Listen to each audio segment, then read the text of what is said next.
সামনে কোরবানি। আমরা অনেকে ইনশাল্লাহ নিয়ত করেছি কোরবানি করব, কোরবানি দিব।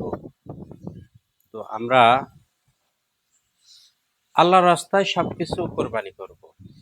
সেটা আমার জান, আমার মাল, আমার ছেলে, সন্তান, স্ত্রী, পুত্র, পিতা, মাতা, ভাই, বোন, আত্মীয়-স্বজন, বন্ধু-বান্ধব। আমরা যা কিছু করব না কেন সেটা সবকিছুই আল্লাহর রাস্তায় করতে হবে। তো আমরা অবশ্যই নিয়তটাকে খালেজ করে নেব যে আসলে আমার কোরবানিটা আল্লাহর রাস্তায় হচ্ছে নাকি শুধু মাংস বা গোস্ত খাওয়ার উদ্দেশ্যে কোরবানিটা দেওয়া হচ্ছে।